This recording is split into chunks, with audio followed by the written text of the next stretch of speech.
Hi there. This is a quick overview of the achievement level descriptions and an exam overview. So it would be helpful if you could go to in the CED or course and exam description to page 113 because the achievement level descriptions are on page 113 through 132.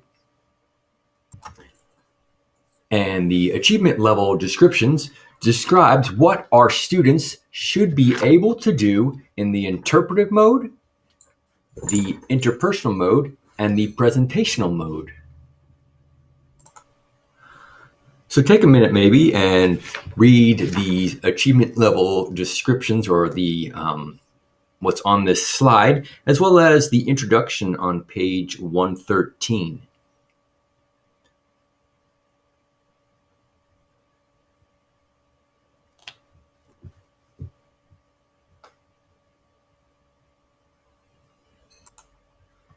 Notice that we have the skill area as well as the skills that we are expecting our students to be able to do. And we also have descriptors of what students receiving certain scores would generally be able to do. And if you were to look at the ACFL guidelines and the ACFL descriptors of novice, intermediate, and advanced students, you can see that these line up pretty well.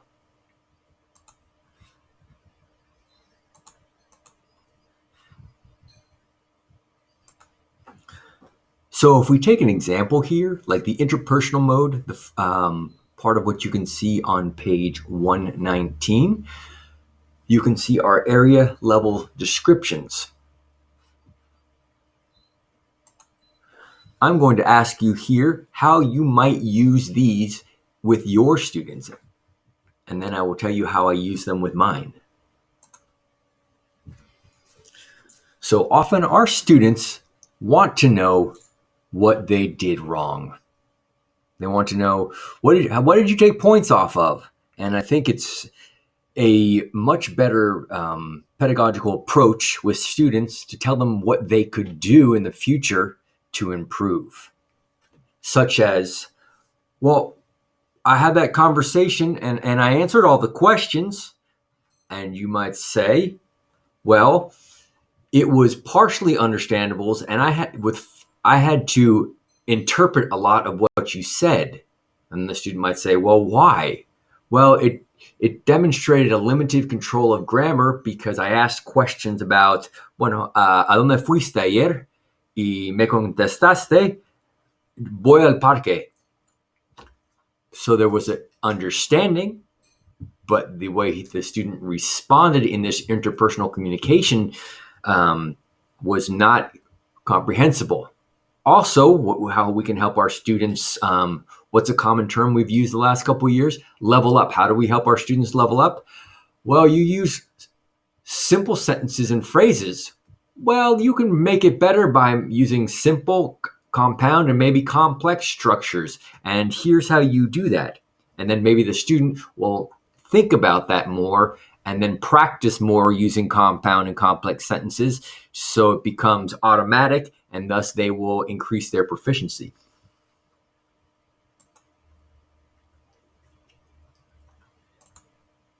So now that we have looked at achievement level descriptors that speak to the interpretive, interpersonal, and presentational modes of communication, let's take a look at the exam and how we evaluate students' interpretive, interpersonal, and presentational skills. Okay. Students' understanding of course content and skills is assessed on the AP exam. All right. There is an exam overview. So you can go to page 161 in the CED where you will see that.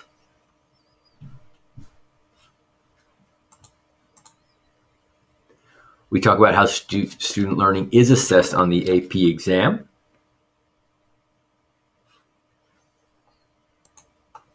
And we have some sample exam questions here. A quick overview says that we begin the exam with multiple choice questions related to interpretive communication. The students need to read and answer questions.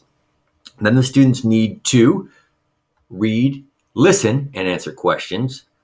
And at the end of part 1 of the exam, the students are listening and answering questions. All of these are multiple choice. And then we get to the free response questions, which is the other 50% of the exam. There is an email reply, an argumentative essay, previously called the persuasive essay. There is a conversation, and there is a 2-minute cultural comparison. Let's look at these a little bit deeper. All right, there are 9 multiple choice task models in the exam. And you will always see promotional material followed by literary text, followed by an article and chart, and a letter. Then there will be an audio report and an article in part B of section 1, a conversation and chart. Then you will see an interview followed by instructions or a presentation.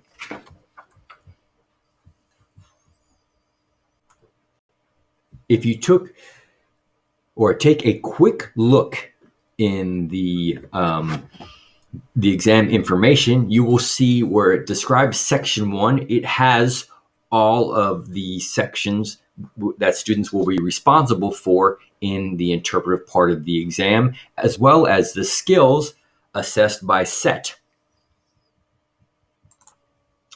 So if you look here, we have promotional material to start off the exam. We'll have 5 questions, and here are the skills that will be assessed.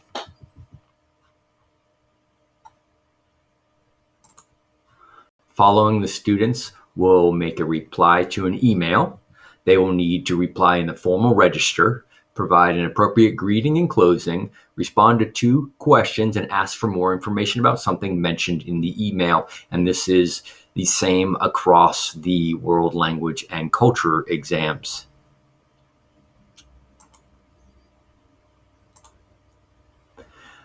Here's an example of such an email response or email to respond to.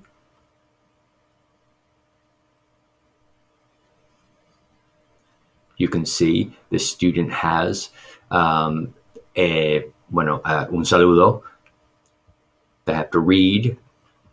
They see that they have their questions. There might be an embedded question, and then there is a despedida. And so the student will have to respond in a formal manner to Maria del Carmen Sanchez. And maybe they begin with estimada directora, or maybe they want to not use the same estimado, estimada, so you use distinguida. We'll work on that this week. Following, there will be an argumentative essay in which the students will write the essay for a writing contest. They need to develop an argument in response to a prompt, and they will have 3 sources with which to use and they will need to cite in their essay.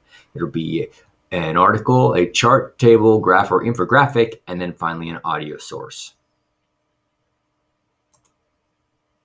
Next, they will have to make sure they respond to the question of the argumentative essay. Here, ¿qué opción es mejor para los niños, la asistencia a la escuela convencional o la educación en casa? What we have is a very accessible topic to the majority of students out there. They have the article, they have la tabla, or the table of information, graphic information, and then the third source is always a recording.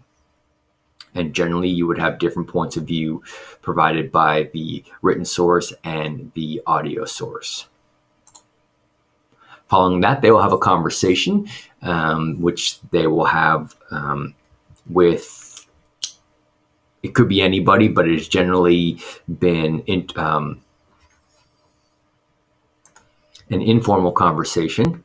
They have moments to review an outline, and then they will have to answer a series of questions with 20 seconds for each of their 5 responses to the 5 questions. Here's an example of the outline. They get the theme, and then they have time to prepare themselves, read the outline carefully so they make sure that they complete all parts of the task, such as responde, explica por qué, 2 things that need to be done here. Rechazar una sugerencia, so they're going to need to do that, and then offer an opinion and another option, and then finish out the conversation. The final part of the AP language and culture examination will be a cultural comparison. Students will be asked to compare a cultural aspect of a target language community to that in their own or another community. They'll get the topic, and then they will have 4 minutes to read the prompt and prepare their presentations, and then have 2 minutes to present. So during this week, we are going to be going through all parts of the exam, and you will go through what a student does as they are confronted with the challenges on the exam. So as a student, you would need to think about, what would a student need to learn through the year to be able to answer a cultural comparison that asks cómo afecta el diseño de una ciudad, por ejemplo, sus mercados, parques y calles, a la vida social de las personas en una comunidad del mundo hispanohablante que te sea familiar. And then they would need to compare that effect to something in their own community or to another community in the world. They can refer to what they've studied, lived, or observed.